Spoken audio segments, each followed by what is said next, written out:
കൊടിക്കുന്നിൽ സുരേഷ് എംപിയുടെ നേതൃത്വത്തിൽ night March സംഘടിപ്പിച്ചു. വ്യാജ വോട്ട് വിവാദത്തിൽ പ്രതിപക്ഷ നേതാവ് രാഹുൽ ഗാന്ധിക്ക് പിന്തുണ പ്രഖ്യാപിച്ചാണ് നൈറ്റ് മാർച്ച് നടത്തിയത്. കരിമുളയ്ക്കലിൽ നിന്നും ആരംഭിച്ച മാർച്ച് ചാരുമൂട് ജംഗ്ഷനിൽ സമാപിച്ചു. ആദരണീയനായ എംപിയെ നയിക്കുന്ന ഫ്രീഡം ലൈഫ് നൈറ്റ് മാർച്ച് വീതിയിലൂടെ കടന്നു വരികയാണ്.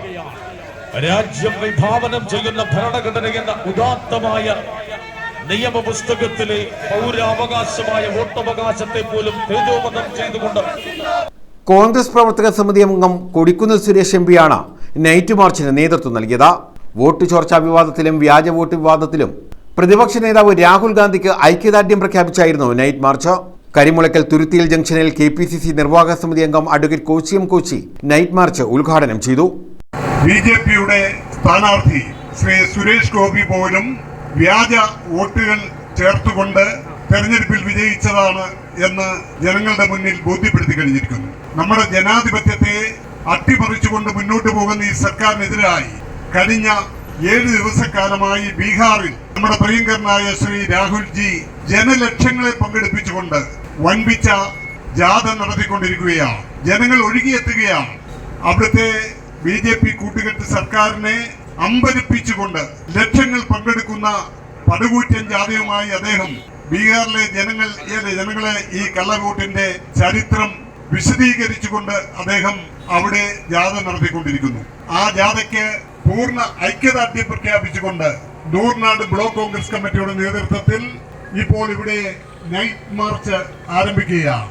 ചാരുമൂട്ടിൽ നടത്തിയ സമാപന സമ്മേളനം കൊടിക്കുന്നിൽ സുരേഷ് MP ഉദ്ഘാടനം ചെയ്തു. കോൺഗ്രസും ശിവസേന ഉദ്ധവ് താക്കറെയുടെ ശിവസേനയും NCP ചേർന്ന സഖ്യം 4-3 ഭൂരിപക്ഷത്തോടുകൂടി അധികാരത്തിൽ വരുമെന്ന എല്ലാ പ്രവചനങ്ങളും ആ പ്രവചനങ്ങളെല്ലാം കോൺഗ്രസിനും മുന്നണിക്കും അനുകൂലമായ എക്സിറ്റ് പോളുകളെല്ലാം അട്ടിമറിച്ചുകൊണ്ട് അവിടെ വീണ്ടും BJP നേതൃത്വം നൽകുന്ന മുന്നണി അധികാരത്തിൽ വന്നു. എന്താണ് ഇതിന് കാരണമെന്ന് രാഹുൽ ഗാന്ധി പരിശോധിച്ചു.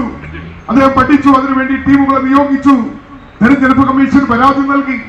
തെരഞ്ഞെടുപ്പ് കമ്മീഷൻ വോട്ടർ പട്ടിക ആവശ്യപ്പെട്ടു. ഏതാണ്ട് 4000 പേരുള്ള വോട്ടർ പട്ടിക കൊടുത്തു.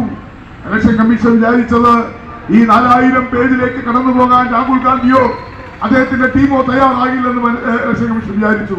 പക്ഷേ രാഹുൽ ഗാന്ധിയും അദ്ദേഹം നിയോഗിച്ച ടീമും പരിശോധിച്ചു. വോട്ടർ പട്ടികയുടെ ഓരോ പേജും പരിശോധിച്ചപ്പോൾ കണ്ടെത്തിയതെന്താണ്? അവിടെ ആളുകൾ താമസമില്ലാത്ത റൂമുകളിൽ, അല്ലെങ്കിൽ അവിടെ ഒറ്റ റൂമിൽ 200-300 വോട്ടർമാർ. Block Congress president G Hariprakash അധ്യക്ഷത വഹിച്ചു. അഡ്വക്കേറ്റ് കോശിയം Koshy, advocate KR Muraleedharan, MR Ramachandran, Rajan Painimod, Munjanad Ramachandran, Babitha Jayan, Geetha Rajan, PK Ravi, Sainudheen, Rafeeq Rifai, Rajina Sunnithan, G Venu, Saji Thekke Thalakkal, Ibrahim Kutty, Abdul Jabbar തുടങ്ങിയവർ പങ്കെടുത്തു. News bureau, Charummood.